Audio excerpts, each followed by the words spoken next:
Olá, amiguinhos. Olá, Piscite. Olá, da poltrona. Nós vamos começar hoje a disciplina de civicultura e as regras do jogo de civicultura. Então, para as outras apresentações, remetam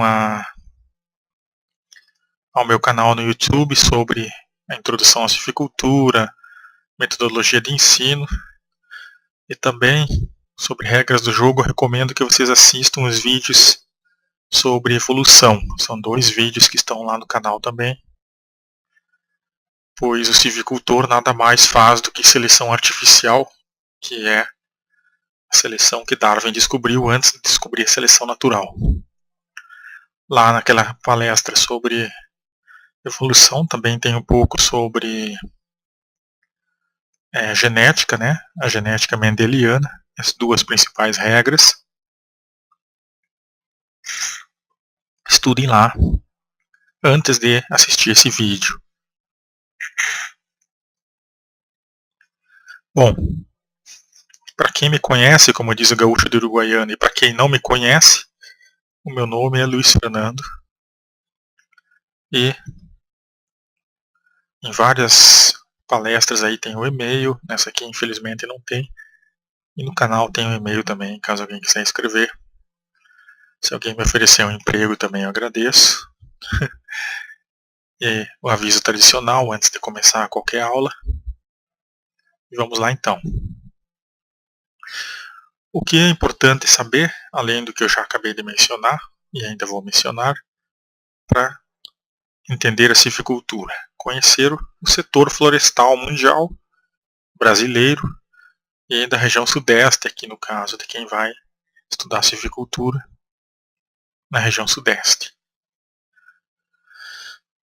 Então, aqui tem algumas informações resumidas de vários vídeos que também estão nos canais aí das pessoas que publicam vídeos no YouTube. Vocês podem depois olhar aí as referências que vão ainda aparecer. Uma característica importante do setor florestal mundial é que países europeus e o Japão só aceitam madeira certificada. Então vocês também podem olhar os vídeos que eu publiquei, são 4 vídeos com mais de 4 horas aí, sobre o Código Florestal Brasileiro, um novo código, para entender o que é madeira certificada, o que são madeiras aceitas por esses comércios, né? Então, a madeira certificada é uma madeira com, geralmente no Brasil, que foi retirada sob regime de manejo sustentável, que é o manejo onde o que sai da floresta é que a floresta produz em crescimento ao longo do ano. Só que só 2% da madeira que sai das florestas no mundo é certificada. E 90% dessa madeira certificada sai da Europa e Estados Unidos. Uma outra ideia importante sobre a madeira é que a madeira ela é uma forma de você fixar carbono, se for utilizada em móveis ou casas. Então, no momento que você faz uma plantação de florestas visando a movelaria, você está fixando carbono, certo? Então, o carbono, que é considerado um dos vilões do aquecimento global, e por outros é considerado o gás da vida, ele é transformado através da fotossíntese em madeira, né, celulose, e ele pode ficar nos móveis por muitos anos, né, até o momento em que os móveis ficarem velhos, forem jogados fora ou virarem fogueira de São João, como acontece muito na Universidade Estadual Unesp de Rio Claro, nas repúblicas. As pessoas, na época de São João, costumam queimar os móveis velhos para fazer as festinhas de São João. Então, pessoal, atentem aí para a emissão de carbono e Então a produção de florestas visando a movelaria e a não destruição dos móveis é uma forma de fixar carbono. Então quando você fala, nossa, as pessoas constroem casa de madeira, estão acabando com as florestas. Se a casa não pegar fogo ou demorar 400, 500 anos para apodrecer, a construção de casas de madeira é uma forma de fixar carbono. A gente tem que ter isso em mente, desde que você não destrua as florestas nativas para isso, ou não retire mais madeira do que a floresta cresceu ao longo do ano. Certo? Só para esclarecer algumas coisas em relação ao carbono. Vamos entrar então agora numa parte que é a função das florestas, né? Algumas características do setor florestal e também as funções das florestas. Qual é o objetivo que a pessoa tem de plantar uma floresta? Para depois a gente saber, com base no objetivo, você pode plantar uma floresta para produzir o melhor móvel do mundo, com mogno, por exemplo, ou você pode plantar uma floresta cujo destino vai ser produção de carvão. Então você não precisa se preocupar com algumas coisas quando você vai produzir madeira para carvão. E você precisa se preocupar com todas as coisas quando você for produzir uma floresta para móveis. Assim também quando você for produzir uma floresta para produção de erva mate.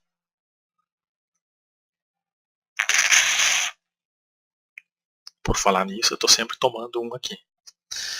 Bom, as florestas também podem ser plantadas visando a caça na Europa, visando a montanhismo, trilhas para as pessoas andarem de bicicleta, recreação, a campings no caso. Então a silvicultura, ela, como a gente já viu nas outras palestras iniciais, ela tem várias facetas. Inclusive tem silvicultura urbana, que trata-se justamente das árvores na cidade, e outros tipos de silvicultura.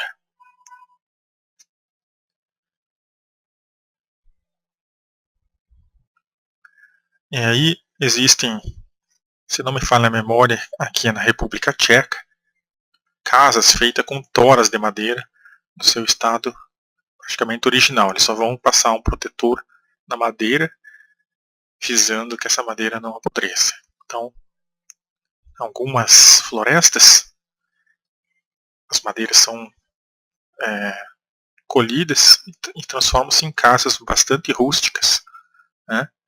Não existe um grande aproveitamento da madeira nesse sentido. Vocês podem ver que aqui não há economia de madeira na construção dessa casa. E algumas florestas visam justamente a produção de madeira, a construção de casas rústicas, como na República Tcheca, visando uma casa retrô, né? Volta ao passado aí. E fica bonitinha, né? Mas deve sair bastante caro, sendo que a madeira é cara. No Brasil, quantos empregos são gerados pelo setor florestal no Brasil? Acreditem, 8 milhões de empregos. O setor florestal no Brasil corresponde a 6% das exportações do Brasil. Isso equivale a isso aí mesmo que você está vendo. O Brasil é o maior produtor mundial de celulose, de fibra curta. A tradução dessa frase é o papel. Então somos os maiores produtores de papel.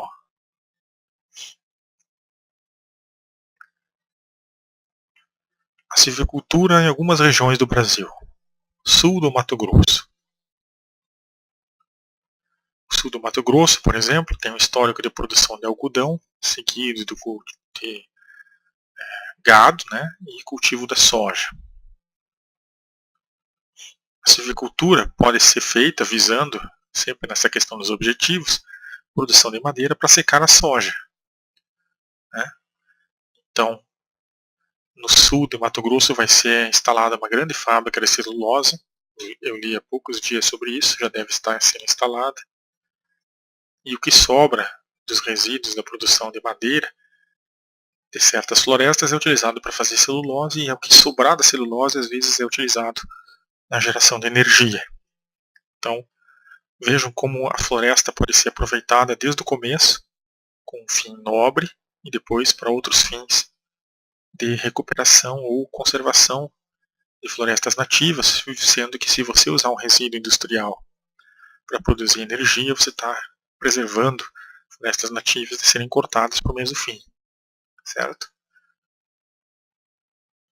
Eucaliptus é plantado pelos produtores porque ouviram que é bom plantar eucalipto nessa região do Brasil, sem nenhum cuidado ou manejo visando algum produto específico. Então essa é uma outra situação que vai ser muito comum o silvicultor encontrar em algumas regiões do Brasil. Pessoas que começaram a cultivar florestas sem um objetivo. Isso é muito complicado depois para você aproveitar a floresta. Então tenha sempre em mente, se você um dia for chamado para produzir, plantar uma floresta para alguma pessoa ou alguma empresa, pergunte a primeira coisa, que tipo de floresta você quer? Você vai no futuro vender móveis, querer vender madeira para móveis, você vai produzir carvão, vai produzir cavacos, vai produzir papel, ou você vai fazer um parque, né? Você vai fazer um pesque pague muito bem arborizado, você vai fazer um hotel. Tendo isso em mente, você vai planejar a floresta em função disso. E aí, se a tua floresta for uma floresta com fins de paisagismo, por exemplo, ou de recreação, você não vai fazer uma floresta só com eucalipto. Você vai plantar diversas espécies nativas, né? Você poderá construir uma floresta, plantar uma floresta, inclusive deve-se, né, para proteger nascentes. Inclusive existem espécies como Calophyllum, que a gente vai falar mais adiante no longo do curso, que pode ser indicado justamente para. É uma planta que, segundo alguns autores, tem propriedades até um certo ponto místicas de recuperação de mananciais.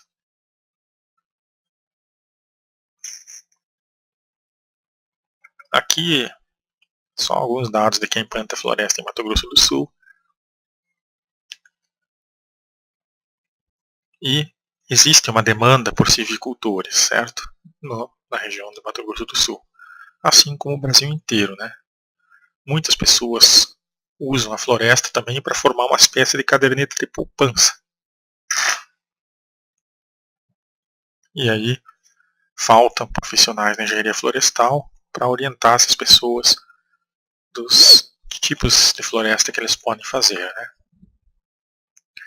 Uma novidade em termos de produção de florestas são as florestas visando créditos de carbono. Então, algumas pessoas plantam florestas com o objetivo de rápido crescimento e acumulação de biomassa visando vender créditos de carbono para fábricas fora do Brasil que poluem muito e não tem como compensar essa emissão de carbono visando uma ISO 9000, uma ISO 14000. E aí elas compram créditos de carbono em países que plantam florestas para isso.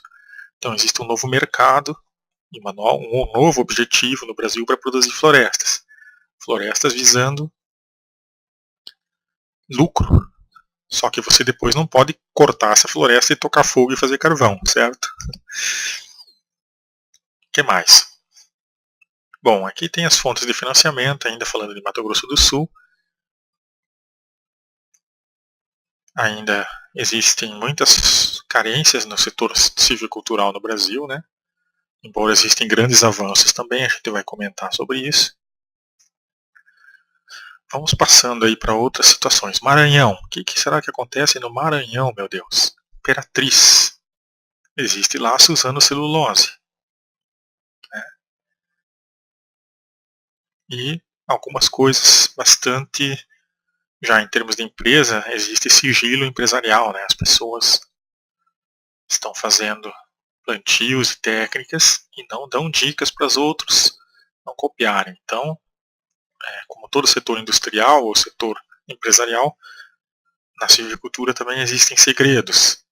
Pessoas descobrem caminhos que são altamente rentáveis e depois zip, né?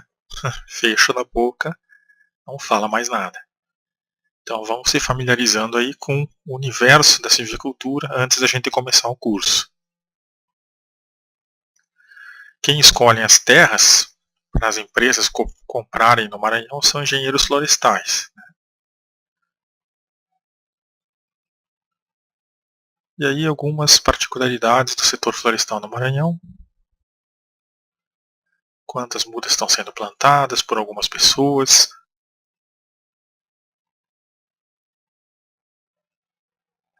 Quais são os clientes, né, siderúrgicas, produção de cercas. Só aqui produção de cercas, por exemplo. Que tipo de floresta a gente poderia pensar em produção de cercas? Tem que ser uma madeira resistente a cupins, às intempéries, uma madeira muito resistente a apodrecimento. Então você pode plantar uma floresta visando só a produção de moirões para cercas. Né? Pense em que tipo de espécie florestal poderia ser utilizada. Quem sabe uma nadenantera, um angico, que tem a madeira mais resistente que existe, em termos de intempéries. Nessa região do Maranhão é tão quente que as mudas crescem melhor fora da estufa, não precisa estufa. O Maranhão é uma estufa. E também, tanto a produção de mudas é diferente. Né? Em algumas regiões do Brasil você vai ter que produzir mudas em estufa, pois é muito frio. Por exemplo, Minas Gerais e mais ao sul do Brasil. Isso é uma regra. Já em alguns outros lugares você não precisa da estufa para proteger as plantas do frio. Entenderam? Pode ter que precisar para proteger de outra coisa. Né? Tocantins temos a Brasil Timber, 11 mil hectares plantados de floresta.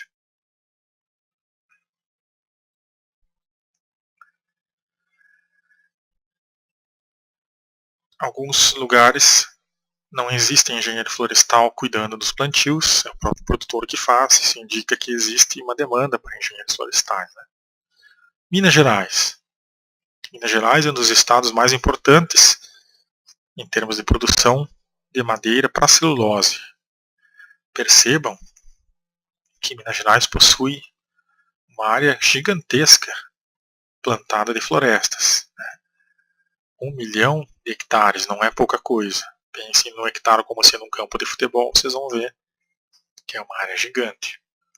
2% do território mineiro tem sido plantado com florestas, visando produção de celulose. E essa área representa quase 1/4 da área de florestas plantadas no Brasil. É o maior produtor de carvão vegetal do Brasil, né, gerando 729 mil empregos. E aí abaixo a fonte. Quais são as tendências, né? Em Minas Gerais, por exemplo? Consórcios, né? Então, tem se investido bastante em plantações mistas ou sistemas agroflorestais. Para proteger um pouco as uvas, planta-se mogno intercalado com uva. Vejam que interessante, né? Você sai com o vinho e com os móveis.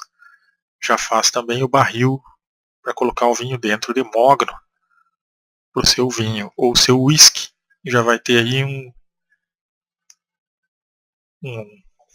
whisky com uma cachaça, talvez com gosto de madeira, que também é uma das utilidades da madeira.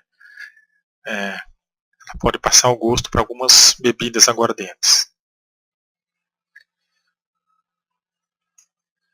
Algumas pessoas, como escritores, têm investido no plantio de mogno, que é uma árvore nobre em Minas Gerais.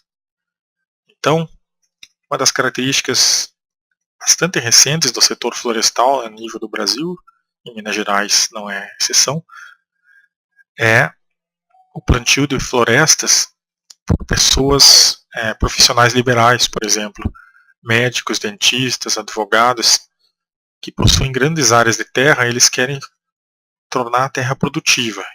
E o plantio de florestas, ele exige um cuidado inicial bastante grande e depois a floresta, por alguns anos ela fica sem certa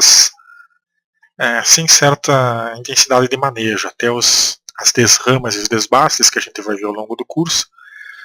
A floresta ela fica se criando, né, na verdade, sozinha. E é o tipo de atividade que alguns profissionais gostariam de ter áreas florestadas e sua caderneta de poupança dessa forma. Então existe um mercado emergente aí no cultivo de florestas por pessoas que querem fazer sua aposentadoria ou investir realmente em florestas, sem correr riscos, pois eles já têm essas profissões, alguns são aposentados, eles estão muito bem, obrigado. Governador Valadares, existe um grupo de médicos fazendo isso, só para dar mais um exemplo. Bom, se não me falha a memória, nas palestras que eu tenho também no meu canal sobre sistemas agroflorestais, tem lá toda a história da agricultura numa dessas palestras. Não vou dizer exatamente qual, porque eu não lembro, e também para vocês assistirem lá as palestras. Assistam mais de uma, que isso é bom para mim. Então não vou dizer qual, mas é nessas palestras sobre sistemas agroflorestais tem a história da agricultura e também a história da silvicultura. Então, eu não sei, eu acho que eu vou fazer um pequeno intervalo aqui para ver se eu vou falar sobre isso. Não vou falar sobre isso, eu vou passar adiante, tá? Então, nos meus vídeos sobre silvicultura, aliás, sobre sistemas agroflorestais e também sobre sistemática de angiospermas, que tem cerca de 30 vídeos lá, em alguns tem bastante coisas aí sobre a história da silvicultura, do cultivo de florestas. E vocês podem aprofundar lá, e também aqui vou pular um pouco a história da agricultura, como eu havia mencionado, e vou falar um pouquinho sobre o uso de florestas no mundo no passado, brevemente. Mas eu vou começar com uma pergunta, né? Por que estudar plantas? Por que a gente deveria estudar silvicultura, estudar o cultivo de plantas? As plantas, elas contribuem com quase 100% do que é vivo no nosso planeta. Sem as plantas não existiria ser humano, ou ele não duraria muito tempo, né? Todos nós sabemos que o ser humano não produz a própria energia, ele é heterotrófo, né? E as plantas produzem a energia que consome, são autotrófos. Então o ser humano, até que se prove em contrário, depende das plantas. E depende mesmo. Então, uma prova disso, dessa importância das plantas, ocorreu no ano de 542, depois de Cristo, que ocorreu a erupção de um vulcão na ilha de Java. E Krakatoa, o nome do vulcão, ele largou tanta fumaça no céu, tanta cinza, que por 2 anos o céu ficou muito encoberto e prejudicou as colheitas na Idade Média, né? Foram 11 anos de irregularidades, também climáticas, né?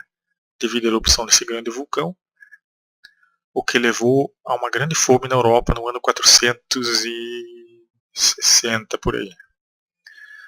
Foram essas situações que originaram as lendas arturianas, né? A lenda do rei Arthur, os cavaleiros da Távola Redonda, a busca do Santo Graal, que deveria salvar a humanidade dessa situação. Então, no momento em que ocorre uma grande catástrofe climática, devido à erupção de um vulcão, falta comida, falta grãos, as colheitas falham, e a gente lembra da importância das plantas.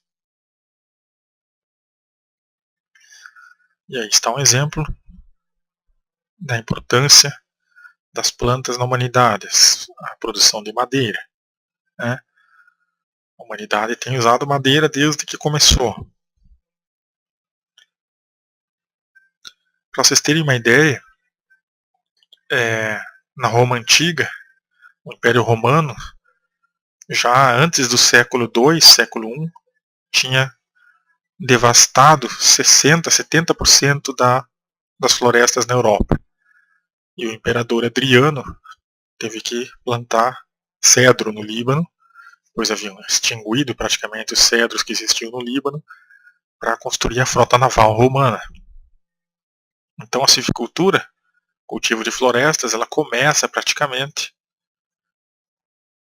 de uma forma mais sistemática com os romanos, para ter madeira futura na sua frota naval.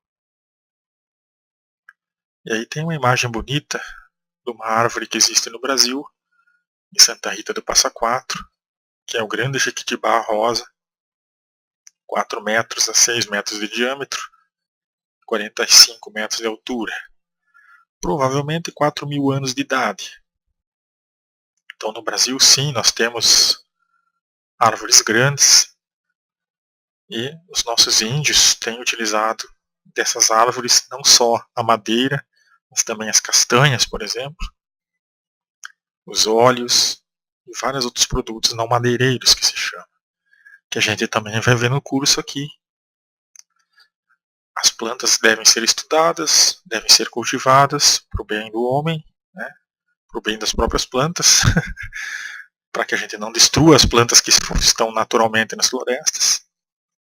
E também na produção não só da madeira, né, da produção de recursos não madeireiros, e também na produção de frutas, de sucos, coisas legais aí que a gente poderá consumir. E também para outras coisas, né, muito importantes que até recentemente o ser humano não sabia como mensurar. Por exemplo, quanto vale uma floresta que deixa a água limpa, o ar puro, né? Agora, com a questão do aquecimento global, que se começou a pensar nessas coisas. Então essa aula de hoje é uma espécie de miscelânea sobre as florestas, a importância das florestas e das plantas também para a humanidade. Os irlandeses são um povo legal, engraçado, e eles têm registros dessa catástrofe que aconteceu, que eu estava falando, da erupção do Krakatoa, né? Nos anais irlandeses está lá escrito. Já vamos estudar um pouco de inglês na aula de hoje. Uma falha, né, na cultura de trigo no ano de 536, depois, nesses anos aqui, baixas temperaturas, neve durante o verão na Irlanda, imagine isso, também na China, né? E aí foi o desastre que eu havia comentado sobre o problema do vulcão e a falha nas colheitas, e aí a gente se dá conta que a gente depende dos vegetais. Então, tenho muito carinho pelos vegetais, pois é dos vegetais também que se produz o fermento, o pão e a cerveja, apreciada pelos irlandeses. E aí fechamos o círculo aqui. E aí tem algumas referências, se vocês quiserem ler, sobre os eventos extremos, a importância desses eventos nas falhas nas colheitas, vulcões e essas coisas. Então, existem aqui registros de temperatura mostrando, entre o ano 400 e o ano 600, uma diminuição enorme da temperatura global, cerca de até 2 graus, ficou mais frio nesses anos, tendo em vista a emissão de cinzas e bloqueio da luz solar, e aí as consequências para o povo, né? Vocês podem ler mais sobre esses eventos aqui.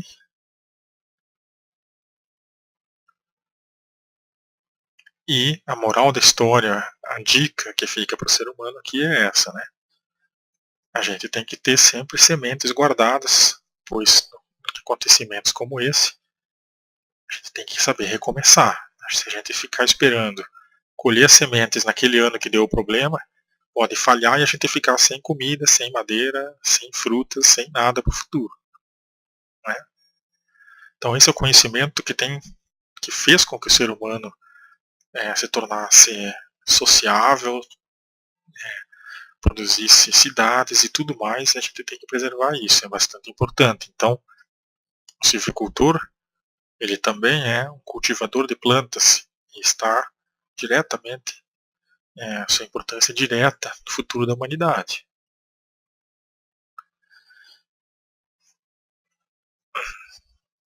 Aqui tem uma imagem emblemática, né, da destruição das florestas de coníferas nos Estados Unidos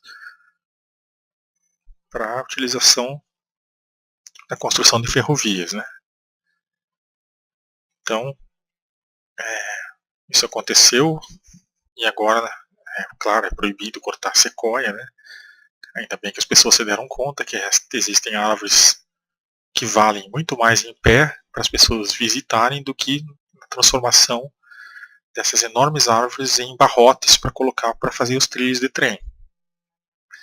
Então a história das florestas também é uma história da luta do ser humano, né?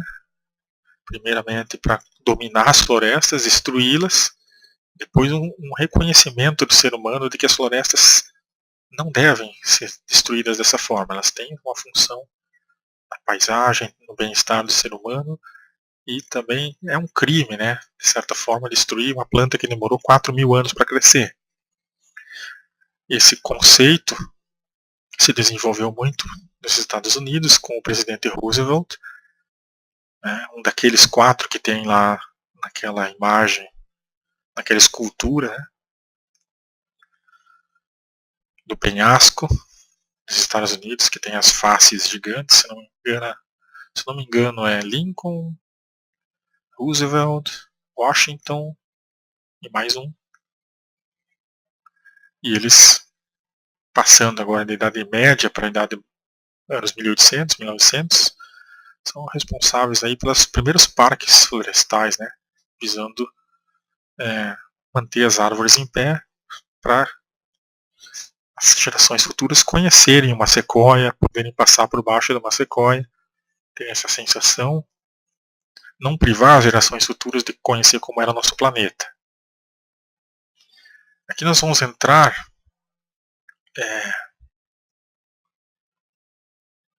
na seleção artificial de árvores, certo? A seleção artificial de árvores é já o primeiro objetivo das florestas.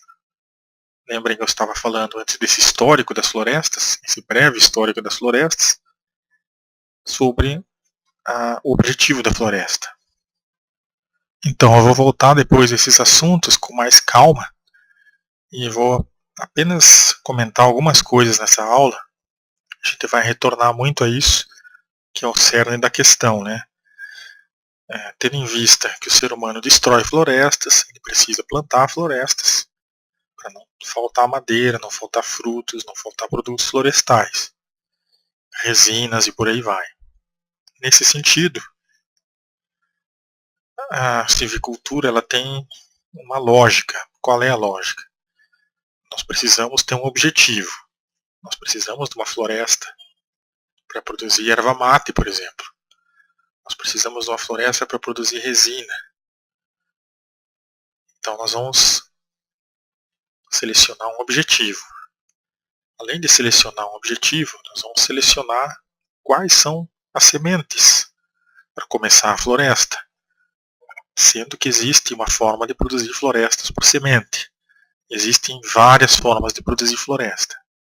Então nós precisamos, como silvicultores, ter uma base muito boa. Por isso eu falei para vocês olharem as apresentações sobre seleção artificial, seleção natural e mendelismo, que estão também no canal aqui. Não continuem a assistir esse vídeo se não olharam essas palestras, pois vai ficar um pouco solto o que está sendo falado agora aqui. Então, talvez eu grave novamente esses vídeos e coloque aqui junto, em uma qualidade melhor do que eles foram colocados primeiramente no canal, o vídeo de seleção artificial, seleção natural e mendelismo, para dar a base inicial que vocês vão precisar para entender essa parte aqui. Muito bem, dito isso,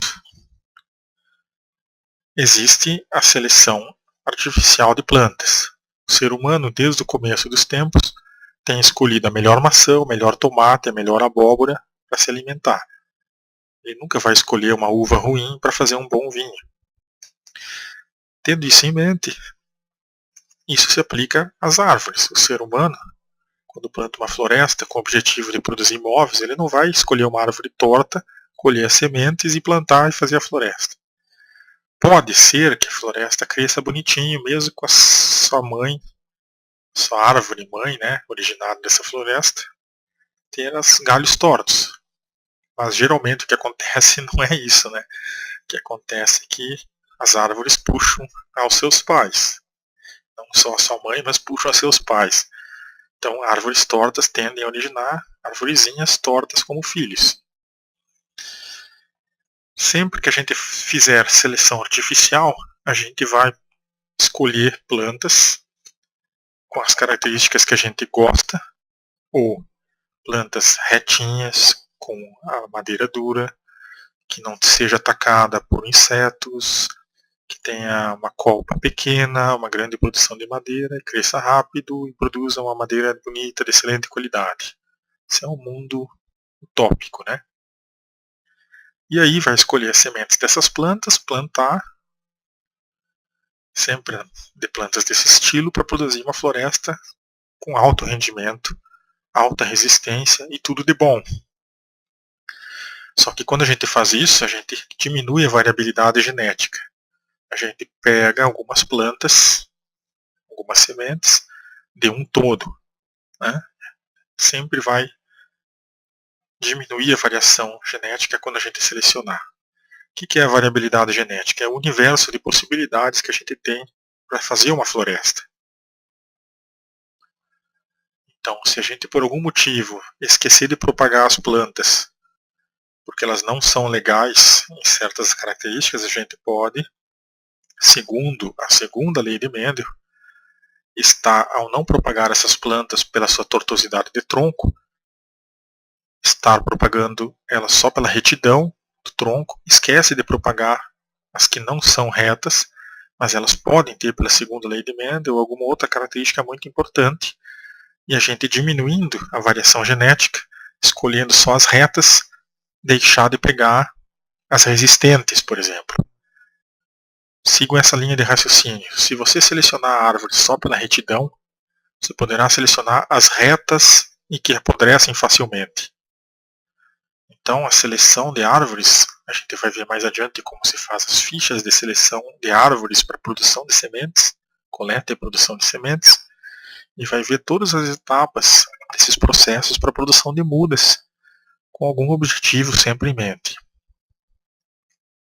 Se você, no começo, selecionar uma árvore só por uma característica, você poderá deixar de lado outra, e se essa árvore não tiver sua perpetuação na natureza e você não perpetuar ela também, você poderá estar excluindo, extinguindo linhagens interessantes que podem ser úteis para outras coisas, né?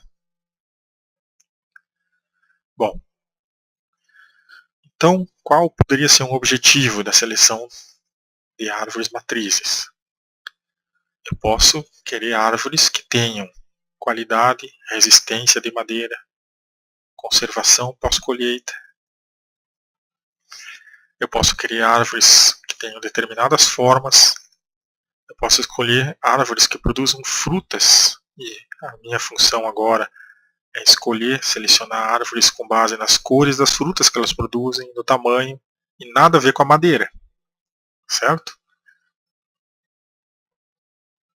E a partir disso, produzir as sementes.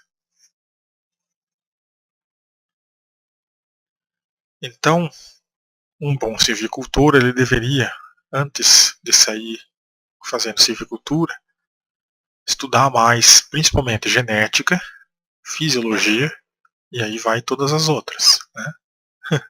Então a silvicultura, ela é uma disciplina multidisciplinar, na verdade, né? Você tem que ter uma boa base nessas várias palavras que eu coloquei aí, para começar a dominar a arte da silvicultura, a ciência e a arte. Então, na hora de você selecionar as árvores, você tem que conhecer a segunda lei de Mendel, que a gente já viu lá na outra apresentação. Você tem que conhecer darwinismo, evolução, né? Você tem que saber que a segunda lei de Mendel fala isso. Você pode selecionar ótimas árvores quanto à retidão e as cargas genéticas vêm de presente árvores que são atacadas por insetos, facilmente atacadas por insetos com a mesma carga genética da retidão que você selecionou. Então, quando eu coloquei aqui essas palavras, é necessário você fazer um teste e selecionar as árvores que tenham boa qualidade e resistência e conservação pós-colheita, e não selecionar as árvores que tenham qualidade ou resistência. Né? Então, só com o que se chama teste de progênese é que você vai verificar realmente em longo prazo se você realmente selecionou uma carga genética que é uma coisa legal e outra coisa legal, ou se você selecionou cargas genéticas que trazem uma coisa legal e de presente algo ruim. Então essa é a moral da história que eu queria passar nessa parte da apresentação para vocês. Segundo as leis de Mendel, vem de presente coisas ruins junto, às vezes. Tá? Aqui nada mais é do que um exemplo, né, de como, a partir de um legume aí, de um hortifruti granjeiro, se produziu por seleção artificial, a seleção que o homem faz, vários outros tipos de verduras originadas de uma ancestral com base naquelas características que o ser humano quis, escolheu, selecionou, propagou em vários séculos aí de história da agricultura. Então, o melhorista, né, o selecionador de plantas, de sementes, deve considerar, tem os cifrões aqui, que é uma das coisas importantes, né, ganho, né, diversidade genética, custos, tempo, certo? Então, se você tem uma árvore que cresce rápido e faz todo o resto de bom, você vai optar também, vai dar prioridade para essa árvore de rápido crescimento. Vai selecionar plantas de rápido crescimento. E tem outras coisas aqui, só para mencionar, por exemplo, uma. Né? Aí existem métodos de melhoramento genético. Espécies autógamas. O que são espécies autógamas? Vocês lembram? Tem vários métodos aí, o genealógico, população, descendente de uma única espécie e modificações, retrocruzamentos e uso de híbridos. Espécies autógamas, só para relembrar, são espécies que se reproduzem com um único indivíduo, né? Elas conseguem, esse único indivíduo tem os dois sexos, né?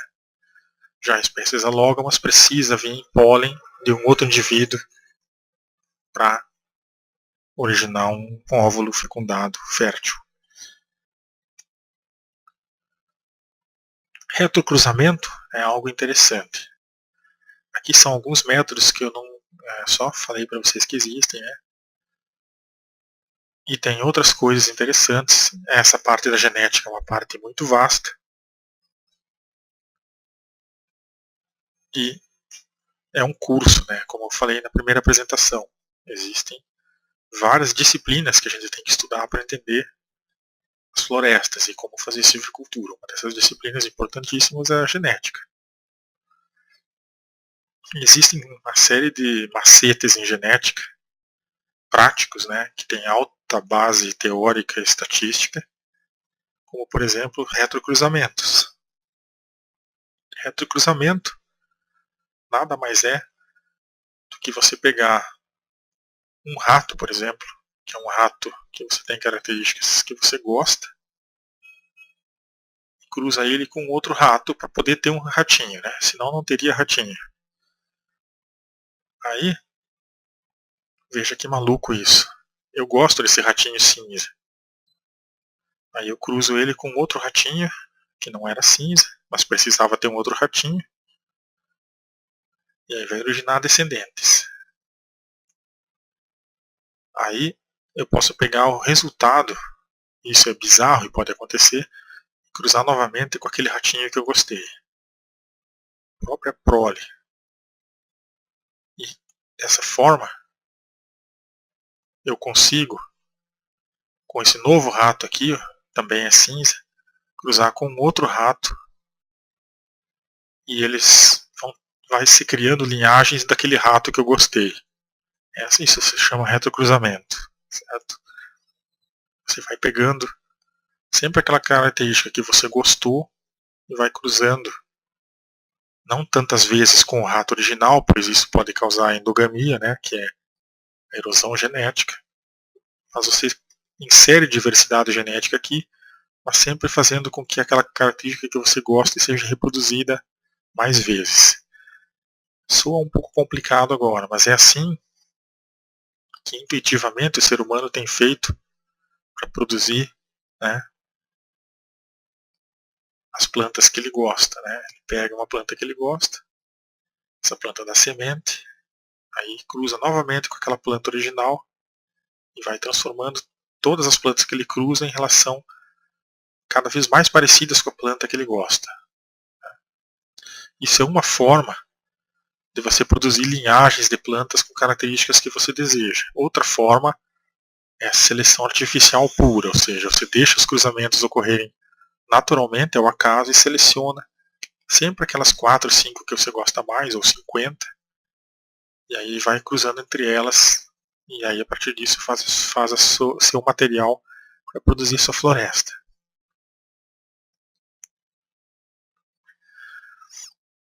Recomendado para espécies autógamas os retrocruzamentos. Né? Também é importante relembrar algumas coisas, né, sobre a flor. Aqui na hora de fazer certas coisas, o selecionador ou melhorista vai precisar retirar a parte masculina da flor, né, trazer o pólen de uma outra planta, aqui para espécies alógamas, né? Você quer que venha a carga genética de uma outra planta e não dessa mesma flor aqui da mesma planta. Você quer fazer um cruzamento que aumente a diversidade, né, genética e não diminua. Então isso aqui se chama emasculação, né? Você vai retirar a parte masculina dessa flor, para o pólen não cair lá no estigma e originar um descendente com cargas genéticas iguais à mãe, clone. Em outros momentos, na silvicultura, clone é justamente o que você vai querer. Tá? Então, o negócio é complicado. Você poderá fazer várias coisas aí no intuito de cumprir seus objetivos na criação das florestas. Aqui tem uma definição melhor, não sei se eu consegui explicar o que era retrocruzamento, vocês podem ler aí essa definição.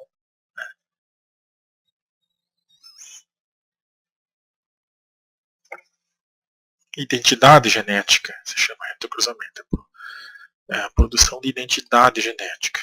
Tá? Aí você pode produzir um zebrasno.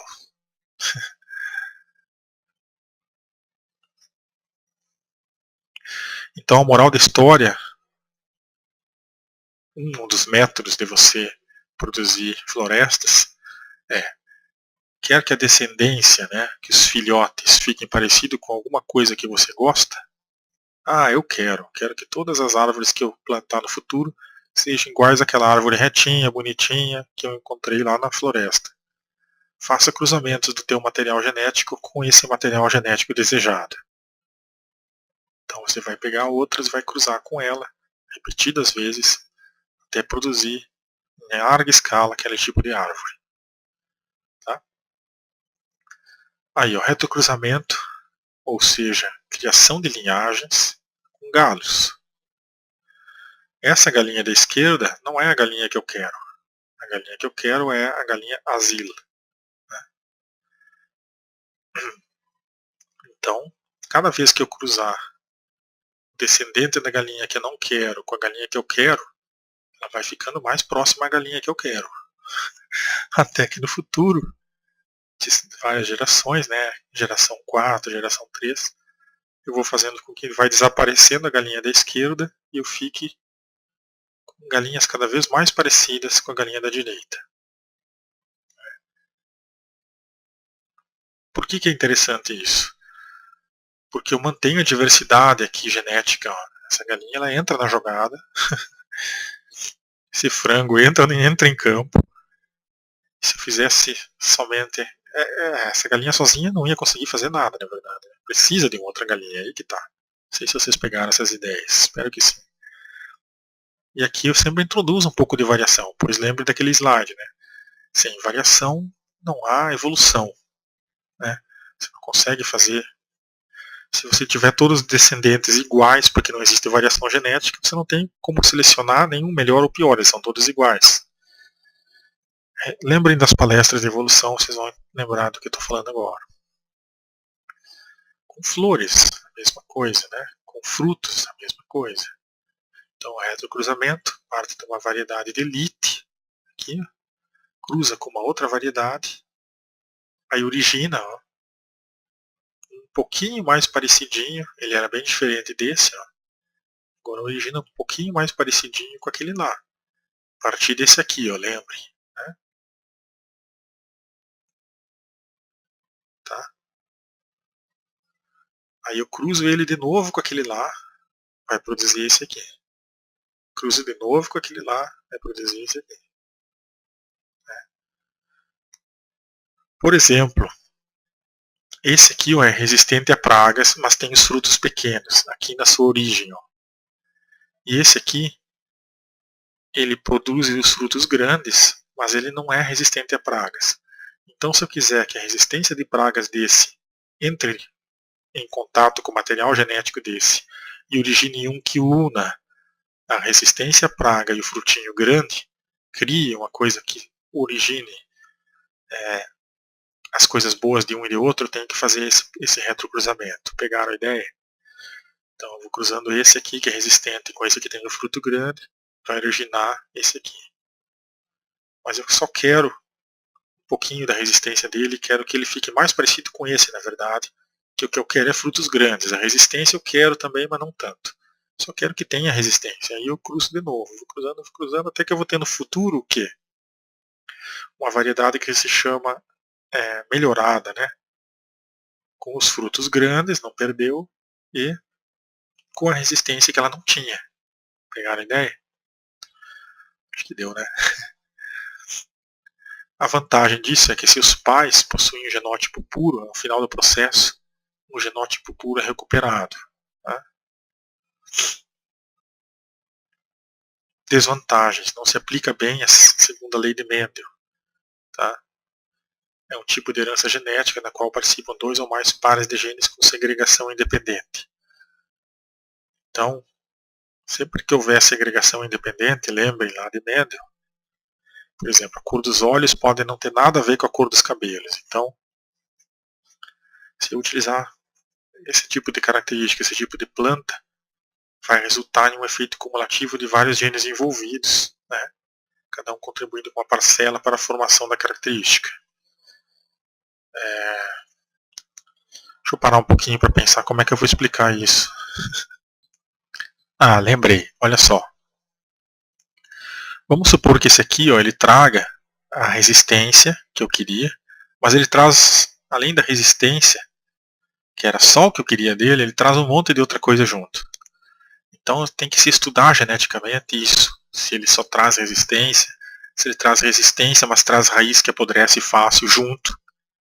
Então às vezes você pode estar fazendo uma coisa e não, dependendo da característica genética, de ter alta independência dos tratos, né? Ele traz muita coisa ruim de brinde. Essa aqui é a moral da história. Então você tem que investigar se a natureza dessas plantas são assim e não utilizá-las. Utilizar somente aqueles que trazem tratos mais confiáveis, né? Não trazem tratos ruins de presente para você. É com esse tipo de perfil genético de plantas que você deve trabalhar.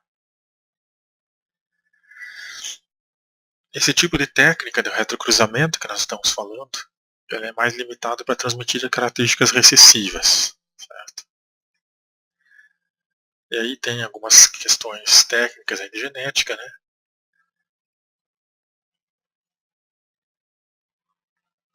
Mas a título de curiosidade, certo?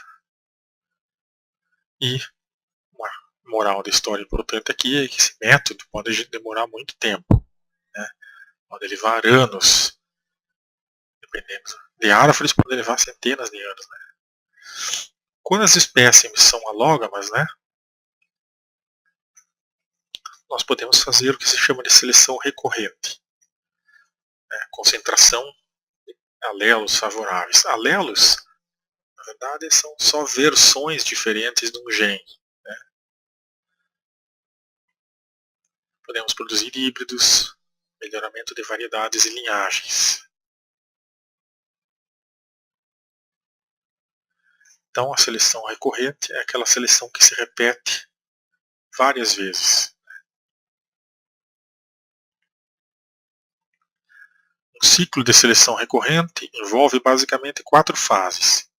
Tem que obter o material genético, avaliar o material genético, selecionar e recombinar. Né? Então, recombinar é um embaralhamento. Né?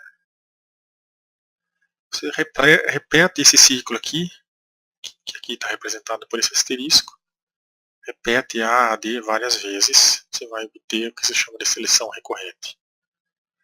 Você não pega um e tenta transformar em outro, você pega, escolhe os melhores, né? E sempre embaralha eles, né? De forma a manter a variabilidade e ir produzindo aquele mais desejável que você quer, com base somente no embaralhamento aqui. É mais aleatório essa seleção recorrente.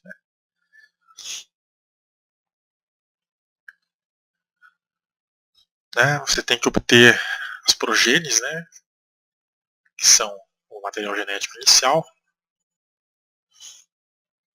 são aquelas sementes originadas da mesma mãe. O pai é qualquer um. Depois você avalia, né? Você coloca a germinar essas sementes. Você pode pegar de uma árvore, não recomendável, mas pegar de várias árvores e saber, essa aqui é a mãe tal. As frutas e as sementes têm vários pais.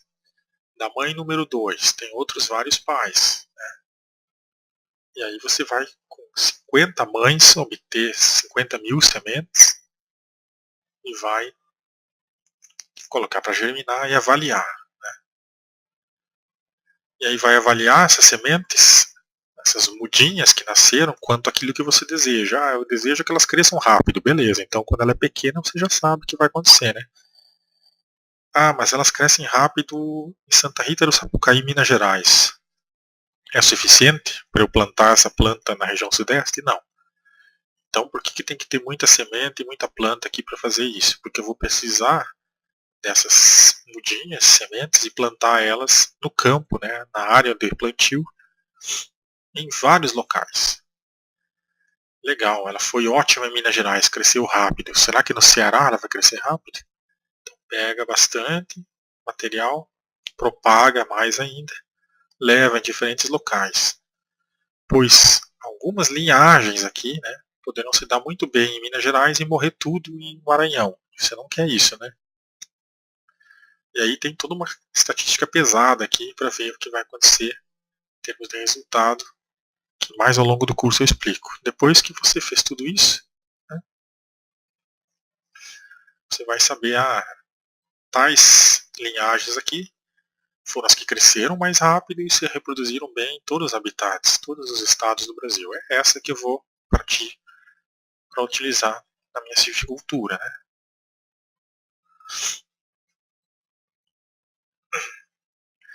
Ela pode ser truncada, ou seja, eu seleciono só para a retidão do tronco um caráter. Pode ser combinada, eu seleciono para mais de uma coisa, né? Aí é mais complicado, né? E tem outros detalhes aqui, deixa quieto por enquanto. E o que acontece? Eu recombino, eu mantenho a variabilidade genética, mínima para essa população não ter albinos, não ter genes deletérios e outras coisas decorrentes da baixa variabilidade, e vou repetindo esse ciclo, certo? Sempre aqui embaixo vai aparecer um site aqui, um link que vocês podem ler mais sobre isso. Utiliza essa semente remanescente das progênies selecionadas para recombinar para repetir o ciclo. Aí tem detalhes aqui, certo? Só vou passar para vocês saberem que existem esses detalhes por enquanto. Né? Método irlandês. Aí voltamos aos irlandeses aí para falar sobre outros tipos de seleção. Né? Se retira sementes de cada fonte selecionada, elas vão constituir as linhas macho, né, fornecedoras de pólen. Aí em milho, no caso aqui, cada 4 a 6 progênies semeadas intercala acima de macho, que vai polinizar as fêmeas. Né? As linhas fêmeas serão polinizadas apenas com a mistura de pólen das linhas de macho. Esse é um detalhe do método irlandês aí. Bom, não é muito importante vocês saberem isso agora. Espécies de propagação assexuada. Seleção clonal. Quando que a gente vai trabalhar com clones, depois eu vou entrar ao longo do curso em mais detalhes sobre tudo isso, é quando é difícil a gente trabalhar com sementes. Imagine uma pessoa que vai fazer melhoramento genético de jaca. Né? Ela precisa coletar 50 mil jacas para começar o programa de melhoramento genético. Ela vai precisar de um trem para levar as jacas de Ilhéus até Santa Rita do Sapucaí, Minas Gerais. Em algumas situações, não só essa, quando os frutos são muito grandes e as sementes são difíceis de tirar, ou quando a planta tem várias dificuldades em se reproduzir por sementes que são de difícil armazenagem, baixa taxa de germinação, tudo isso a gente vai ver adiante, a gente parte para os clones. Né? Então aí a gente pode pegar, fazer várias coisas aí, depois selecionar através de raminhos, de folhas, de embriões, propagar tecidos com a mesma carga genética, aquela carga genética que a gente considera ideal já para resolver vários problemas. Clones, eles existem naturalmente na natureza em lugares onde as coisas foram bem resolvidas. Daí que surge a ideia de você construir uma floresta com um objetivo muito específico. Lembrem que a gente estava falando de objetivos, com base no objetivo que você faz toda a silvicultura. Então eu tenho já uma questão bastante resolvida, por exemplo, com eucaliptos. Foi trabalhado 100 anos de melhoramento genético com eucaliptos, chegou à melhor coisa que existe, que é um eucaliptus que resiste bem em vários lugares do Brasil, cresce rápido, não quebra, não sofre com seca, não sofre com frio, e ele resiste à praga, é o bambambam dos eucaliptos. Aí, nossa, nada mais atinge esse eucalipto, ele é bastante perfeito, talvez daqui 5 mil anos ele vai continuar sendo. Eu não preciso fazer as outras coisas que eu já havia comentado aqui, né? Retrocruzamento. Eu pego esse eucalipto que está bastante razoável, estabilizado para várias variações de várias variáveis que poderiam atrapalhar essa floresta. Já é uma questão resolvida. Eu propago ele em grande quantidade, vai produzir uma floresta uniforme. Eles vão crescer como se fossem tudo irmãos gêmeos, né? Vou fazer um exército de condições ideais de plantas e esse exército vai ser propagado em milhares de hectares e eu vou produzir. Eu sei que na hora de fazer uma desrama, que a gente vai ver mais adiante, de retirar alguns, eu sei que na hora de aplicar certas coisas para não vir insetos, só para evitar que venham, né? Eu sei que eles vão estar tudo juntinho, com o mesmo tamanho. Eu sei que com 7 anos eles vão estar com os ramos, que eu posso tirar os ramos que não prestam. Eu sei que com 15 anos eles vão estar tudo do mesmo tamanho, eu vou conseguir tirar alguns já para produzir celulose e deixar os outros para produzir madeira. Ele é quase que um programa, né, bastante previsível, e aí é com base nisso que os clones são utilizados. Grandes florestas, produção em massa de algumas coisas aí. Mas, se alguma coisa que não estava planejada atacar esse clone, esqueçam que você vai perder toda a floresta, ou 99% dela. Então isso aqui é uma coisa extremamente interessante, mas é perigosa. Se você achava que o seu problema estava resolvido e clonou milhares de árvores e plantou e aparece um problema que você não espera, você vai ter problemas.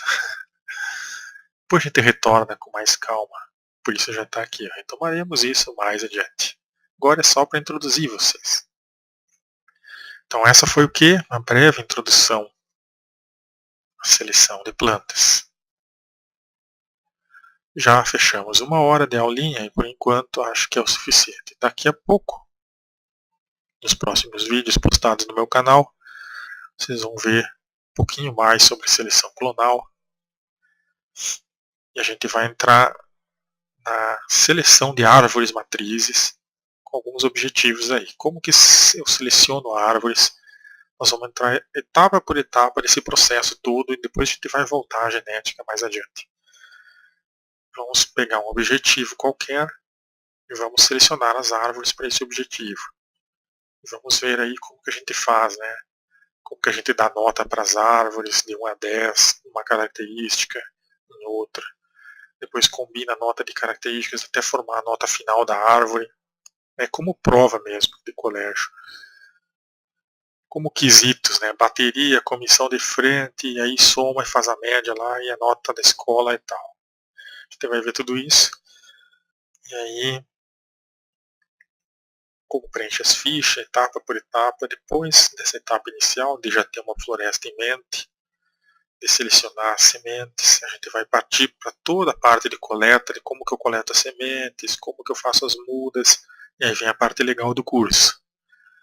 Mas agora, o Psite, você descansa para a próxima, porque já foi bom por hoje, 1 hora e 7 minutos. Abração aí, espero ter contribuído para mostrar um pouquinho da realidade da silvicultura. E o primeiro passo, né, ter um objetivo em floresta, ver um pouquinho de genética, que é uma coisa bastante pesada, e ver quais são as possibilidades, as 3 principais, né, que você pode utilizar para depois produzir a sua grande floresta.